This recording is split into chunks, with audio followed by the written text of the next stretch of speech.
शख्स अगर लापरवाही से गाड़ी चलाता है, मसलन तय स्पीड लिमिट से ज्यादा स्पीड से गाड़ी चलाता है या फिर कम स्पीड में ही बेतरतीब तरीके से ड्राइविंग करता है, तो एमवी एक्ट के साथ साथ आईपीसी सेक्शन 279 के तहत भी मामला दर्ज किया जाता है। ये जरूरी नहीं है कि लापरवाही की वजह से कोई हादसा हो तभी केस दर्ज होगा। अगर कोई पुलिस को ये सूचना दे दे कि फुला शख्स लापरवाही से गाड़ी चला रहा है, तो पुलिस उस ड्राइवर के खिलाफ आईपीसी सेक्शन 279 के तहत केस दर्ज करती है।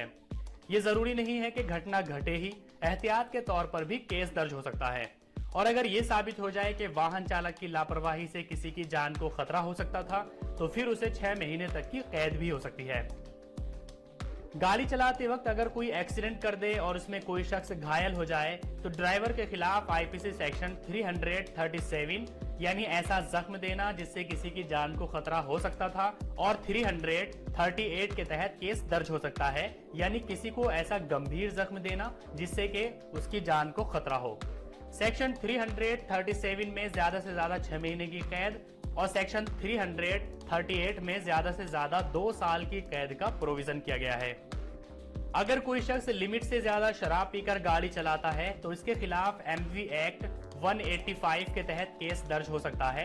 शराब की लिमिट का मतलब ये है कि प्रति 100 ml ब्लड में 30 मिलीग्राम से ज्यादा अल्कोहल की मात्रा पाए जाने पर ड्रिंक एंड ड्राइविंग का केस हो सकता है। इसके अलावा अगर किसी शख्स की गाड़ी से एक्सीडेंट हो जाए और जख्मी की मौत हो जाए, तो साधारण सिचुएशन में आरोपी के खिलाफ सेक्शन 304A यानी लापरवाही से मौत का केस दर्ज होता है। इस मामले में दोषी पाए जाने पर ज्यादा से ज्यादा 2 साल की कैद का प्रोविजन किया गया है। हालांकि ये तमाम मामले जमानती अपराध है, लेकिन कोई शख्स जानबूझकर ऐसी हरकत करता है जिससे किसी की मौत हो जाती है, तो आरोपी के खिलाफ गैर इरादतन हत्या का केस दर्ज। ऐसी सूरत में देखा जाता है कि चालक को पता था कि उसकी हरकत से एक्सीडेंट हो सकता है और किसी की मौत हो सकती है। साथ ही एक्सीडेंट के बाद अगर ड्राइवर गाड़ी न रोके और घायल शख्स को गाड़ी से घसीटे या फिर कोई ऐसी हरकत करे जिससे टक्कर के बाद उसकी मौत हो जाए, तो भी गैर इरादतन हत्या का केस दर्ज होता है। ये मामला गैर जमानती होता है और इसमें ज्यादा से ज्यादा 10 साल तक की सजा हो सकती है। अगर किसी की गाड़ी के नीचे कोई टक्कर लगने से फंस गया है और फिर वो गाड़ी को रोकने के बजाय उसे ड्रैग कर रहा है और उस शख्स की मौत हो जाए, तो निश्चित तौर पर केस गैर इरादतन हत्या का बनेगा। लापरवाही से मौत के मामले में पुलिस उस ड्राइवर के खिलाफ केस दर्ज करती है जिसकी लापरवाही से मौत हुई हो।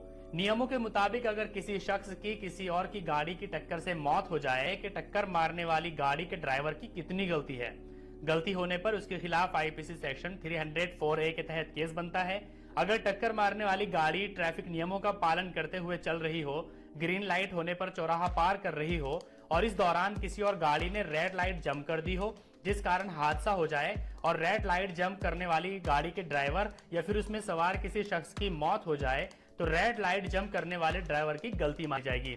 इसके उलट अगर टक्कर मारने वाली गाड़ी के ड्राइवर ने रेड लाइट जंप की और उसकी लापरवाही से दूसरी गाड़ी को टक्कर लगे और उसके ड्राइवर या उसमें सवार शख्स की मौत हो जाए या कोई जख्मी हो जाए, तो टक्कर मारने वाले ड्राइवर की जिम्मेदारी बनेगी। पुलिस चश्मदीद गवाहों से पूछताछ करती है, सीसीटीवी वगैरह देखती है। छानबीन के आधार पर आरोपी ड्राइवर के खिलाफ संबंधित धाराओं के तहत केस दर्ज किया जाता है। लापरवाही में नॉलेज का पार्ट नहीं होना चाहिए। ऐसी लापरवाही जिसके बारे में पहले से जानकारी हो कि इससे किसी की जान जा सकती है, वहां लापरवाही का मामला नहीं बल्कि जानबूझकर की गई लापरवाही का मामला बनता है। ऐसे मामले में नॉलेज का पार्ट भी आ जाता है और आईपीसी सेक्शन 304 पार्ट 2 का केस बन सकता है। सेक्शन 304 पार्ट 2 यानी गैर इरादतन हत्या के मामले में ज्यादा से ज्यादा 10 साल की सजा का प्रोविजन किया गया है। ये एक गैर जमानती अपराध है। किसी को मारने की नियत अगर ना भी हो, लेकिन ऐसी हरकत जिससे किसी की जान जा सकती है और ये जानते हुए उस हरकत को किए जाने पर गैर इरादतन हत्या का मामला बनता है।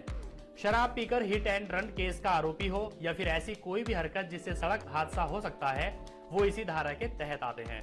तो दोस्तों, आज के इस वीडियो में आपने जाना